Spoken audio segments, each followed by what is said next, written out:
Hello, and welcome to another MyCom podcast. This is a show where authors and experts offer help on church communications, marketing, outreach ideas, and the like. We're all about helping communities of faith learn how to effectively find their audience and share their story with the world. Thanks for joining us. I'm John Watson, and this is our fearless marketing explorer, Darby Jones. Hey, guys. All right, Darby, we're going to start off a little different and play a quick game to start off this episode. So you listeners can play along too. I'm just going to ask a few questions about some myths that we may have heard or some things that may be myths. And you can tell me whether you think they're true or false. You ready? Ready. All right. True or false? Saudi Arabia imports camels from Australia. False? It's true. In the 19th century, camels were brought to the land down under, and apparently there they thrived. So now they've got a surplus on hand, and they're being shipped back to Saudi Arabia. For what reason? Steak. Who Yummy. knew? Yeah. All right, true or false? A goldfish's memory lasts only 3 seconds. True. It is false. These shiny little swimmers can apparently remember things for up to 3 months. Wow. I actually have a goldfish story. I love goldfish stories. Yeah, it's a good one.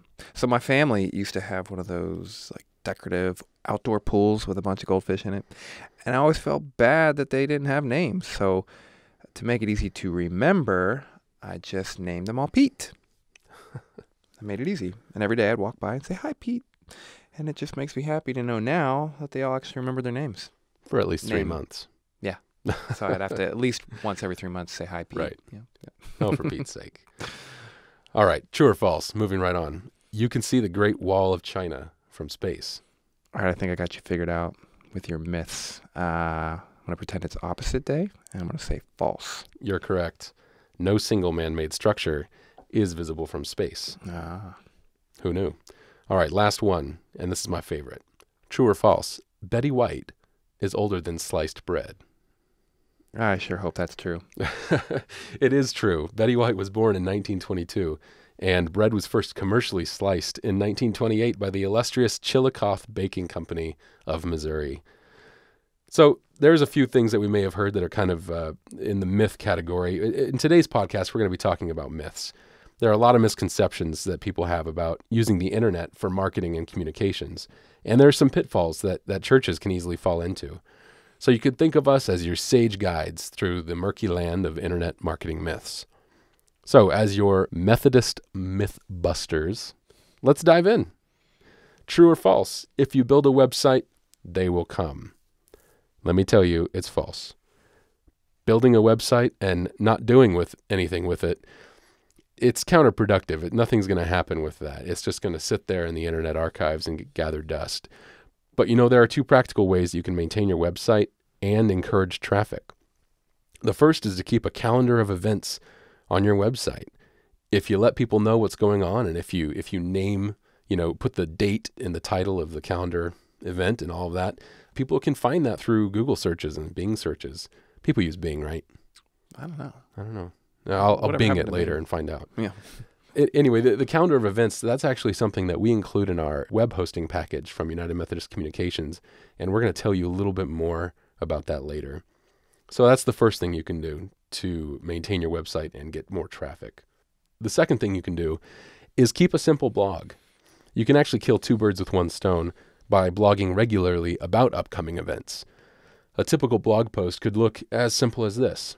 The title could be 5 upcoming events at Grace Church this spring, with a simple list in the content of the post with dates and event titles and a short description. That's useful content for people who want to read, who already go to your church, or for visitors who might find you through Google. And it really doesn't take that long to write a blog post like that every month or 2. Doing these 2 simple things will keep your blog up to date, relevant, and helpful to any visitors who may find you through various search engines. So if you build a website, they will not necessarily come. But it doesn't take that much inertia to actually get a useful website that people will find. True or false? I should focus on trying to get our videos and blogs to go viral. I'm going to say this is false. Going viral is great, but let's be honest, it's pretty much always the luck of the draw, right? Going viral is like a social movement. It's an organic thing that's kind of hard to mastermind from the outset. Darby, do you remember Star Wars Kid? Yeah. Remember that kid? It must have been 10 years back, maybe longer. some years back, there was a young man who recorded himself on a what do you call those things? The Camcorder. Camcorder, thank you. Recorded himself on a camcorder practicing his double-bladed lightsaber moves. And it made its way to YouTube, and he found some unexpected fame for years to come. It just exploded and went crazy. I still use those moves, actually. I believe I you. took notes. I think I've actually seen you do it on lunch breaks. But this Star Wars kid didn't do this on purpose, and that tends to be the way of it. So don't worry yourself. Just focus on making really good content that meets the needs of your audience, and you're probably going to be all right. Right. So we had an article about viral videos, and one of the things we noted was that don't expect for your videos to go viral, but you can learn from the different elements that make viral videos, like piggybacking off of current trends. You know, take a popular news story that everybody's talking about on Twitter, Facebook, and write your own spin on that, or do a video on your take of the situation, and you can sort of ride the wave of that popularity and give the church's perspective, biblical perspective on this thing. And you can always use humor and make it campy and low budget and all these things that viral videos do, because those things make it look more authentic. And even if your piece or your video isn't authentic, even if it's scripted, it can still come off as authentic. People care that they don't necessarily care if they can tell that it's fake sometimes. Kind of makes it fun sometimes, like you said, kind of campy. Yeah, but if you can make people believe that it's authentic and real, then sometimes they'll forgive you for minor faux pas, kind of. Right. Yeah, absolutely. There's actually a great MyCom article about that. If you go to umcom.org, you can search for viral videos and read all about some of the common elements and how you can apply that, like Darby's saying, to what you do in your church. So I definitely encourage you to check that out. All right, so here's another one. True or false? This one's a hobby horse of mine. Email is dead or dying. What do you think, Darby? False. I agree. So if you search Google for email marketing is dying, you'll get about 21 million results. That's a lot of results. And I've seen a lot of marketers, claim this, trying to say that, social media is coming in to take over and all this. But email marketing is not dead. It's evolving and it's becoming more engaging as marketers start to realize people's interests and sending content based on just what their people want and not blasting all these things out at a million people. Email marketing is the most trusted form of communication with, I think it's 77% of consumers choose email over all other online channels. So very, very false. Absolutely. And, here at United Methodist Communications, it's one of our absolute favorite channels. We see it being probably our best tool to connect with our readers in a really meaningful way and to engage them in content that interests them. Yeah. All right, true or false? There are so many competing websites, I'll never get found on Google. This can be false. Assuming you've got good website content, like we've talked about, getting published with some regularity, you'll have two other things going for you. First, people are getting surprisingly good at Googling, or Binging, if you will. To prove this, simply start typing a word or two in your Google search and watch what auto-populates. People are looking for really specific things, and Google is built to give them really specific results. And so second, Google is getting really good at meeting your personal needs. Darby, can you tell us a bit about how Google's kind of personalizing our search results? Yeah, so for example, if I was to move into a new town and type children's activities, Google's going to know what city I'm in, and they're going to find organizations that are providing children's activities. And your church could easily tap into this need. It's one of the first things parents do when they move into a new town, but you need to title your webpage Children's Activities in the name of your hometown. And so you need to connect the dots for Google to be able to find you. And if you're in a small town, there's not going to be that many places providing children's activities. So it's very possible that you could get on top or close to the top of search results. But again, you have to do your part.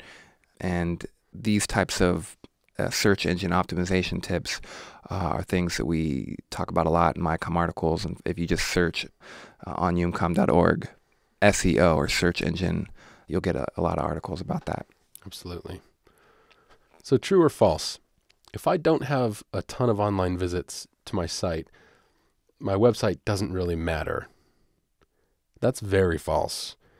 Quality over quantity is completely true in this case, particularly for churches. I think we can all agree that we're not interested in padding our numbers at church, but in seeing the gospel make a real difference in people's hearts and lives.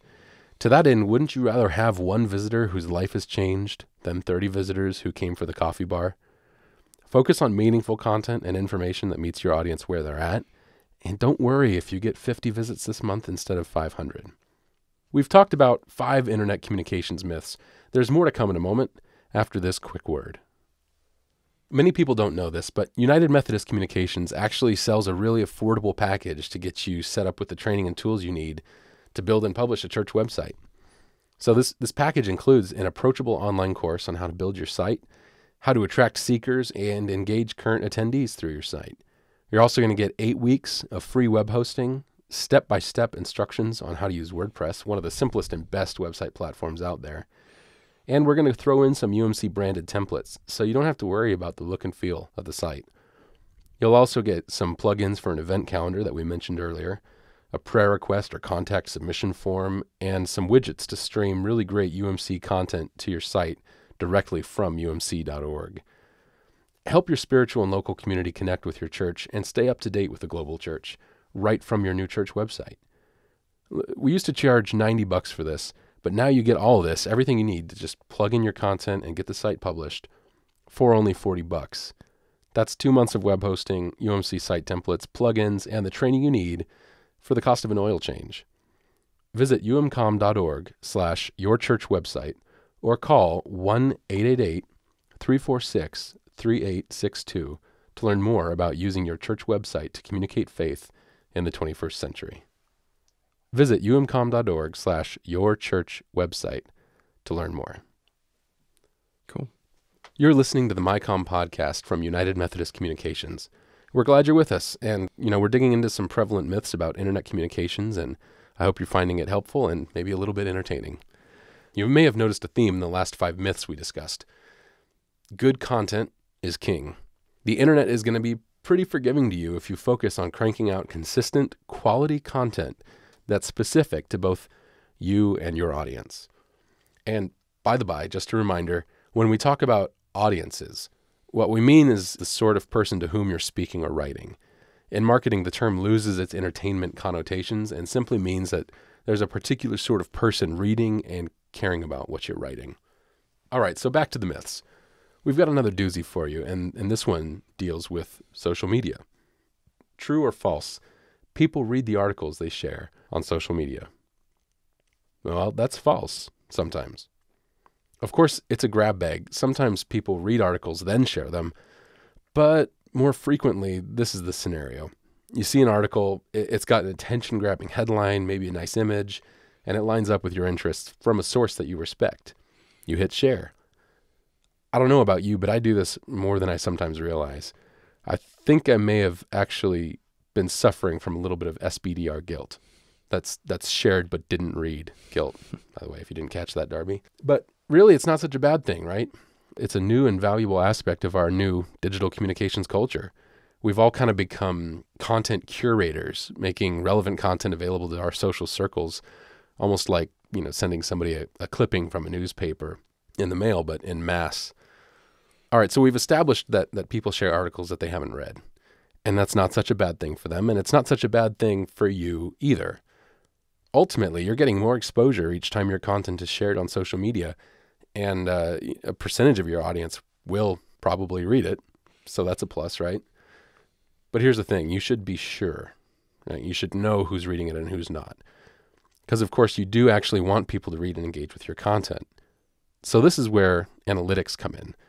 Using a tool like Google Analytics can help you see some helpful metrics like bounce rate, which is when someone lands on your page and then jumps off immediately without spending any time. But you can also kind of measure the total time spent on page per visit.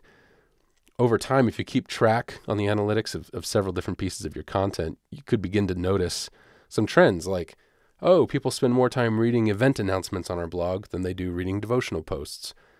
This will help you hone your content in the future so that you know what sort of content is connecting with your audience and you can kind of better meet them where they're at and serve their needs. Also, one thing with analytics is if you noticed a particular article is doing well, if people are actually reading it, if they're spending time on that article, you can go back and tweak it even further. You can spend more time on the search engine optimization of that page. You could add an event that your church is doing related to that content. There's all sorts of things that you can do to recycle older articles. And, if you find that people are searching for this article on Google and finding it through search, you might make the cover image a little bit nicer or something. Right. So it's just a good way to enhance your articles. Yeah, you're absolutely right. And honestly, that kind of brings up another myth, right? That when you blog, it's only your latest blog that matters. Really, every time you blog, every time you publish a blog to your site, you're putting another piece of content that can be found from then on basically into the future, right? So if you start to publish one a month, one every 2 weeks, whatever, in a year, a few years' time, you could have hundreds of articles out there, at least dozens, that are all individually bringing traffic to your site. So it really kind of adds up. So just be encouraged that whatever content you do now, it's really going to reap benefits for you, potentially even years to come down the road. Yeah, and another example on how to recycle content is if you're seeing a particular article or blog is getting a ton of attention, that might cue you to turn that piece of content into a podcast or a sermon or a video. There's Absolutely. all sorts of ways to get more mileage out of your content. We did that with MyCom a while back. I think maybe it was about a year ago. You were looking into the analytics and you found an article that was bringing in thousands of visitors every month. Do you remember which article that was? It was fun party games and jokes to build for team building or something like that. That's right. And who knew, right? We build a lot of great content here that's got some real depth to it. And that was kind of one of the lighter ones. Certainly practical and useful, but a more enjoyable, kind of whimsical style. Yeah, but we spun off of that and created one for kids, and we created a couple different versions of that in other mediums. So you were able to leverage the popularity, the almost unintended popularity of this article that almost went viral in a sense, but I mean, for so long it was generating such high traffic, and we were able to turn that into deeper engagement with new customers down the road. Yeah, that's a great example. And speaking of search engine optimization, we talked about that a little earlier. I don't know that I meant to do it, but I happened to use some keywords in that title that a lot of people search for. Fun games, jokes, team building, those things get searched for. Party games. They get searched for all the time. And combine those three phrases, just created this viral engine, and literally every month that article gets more views than the month before, and it just, the trend keeps going up. That's crazy. Yeah, it is a great article. You should go look it up. That does lead to another point, though, that you can kind of combine helpful keywords like that, right? Like you got a bunch of winning keywords that you were able to combine almost unintentionally in a great title that was found by so many thousands of people. But if the content didn't line up with that title, Google would have punished you in the search results. So you got to make sure that you don't just string a bunch of great keywords together and then think that you can write whatever. There has to be some integrity from the content to the headline. The headline has to actually really describe the content of the articles or the outcome of what the reader can derive from it. And that was a great example of that kind of being the perfect storm. It just worked out really perfectly. Yeah, Google knows when you're duping people, so your content has to back it up. And if people are bouncing, then they'll, like you said, punish you and bury your articles. So in the context of party games and fun team building activities, the word bouncing kind of brought a new connotation to my mind. But yes, bounce rates, like we talked about earlier. Yep. I follow. Well, the ever helpful team at lifehack.org summarized kind of the spirit of this episode in 2 helpful points. 1, don't collect traffic. Focus on who you can serve and target them. And 2, don't SEO. And yes, he just verbed that noun. Focus on creating content that people find useful. It's pretty simple, but it's really going to go a long way. Now, our very own Darby Jones wrote a great post on myths about social media that you can find by heading to umcom.org and searching for web myths. It is well worth a read, and I commend it to you. Well, thank you for tuning in to the MyCom podcast. We're really glad you're here. If you've got a story or vignette of how you've had success or even failure communicating in your church or to your community, we'd really like to hear it, and we might share some of that on the podcast with your prior permission, of course. Email podcast@umcom.org, and Darby and I will get back to you soon. Yes, and please don't forget to like and share this video, and if you can, write a review for us on iTunes. That'll help give our podcast some more prominence since we're new and just getting started. We love all the help that we can get. Thank you. Absolutely. See you next time. Bye-bye.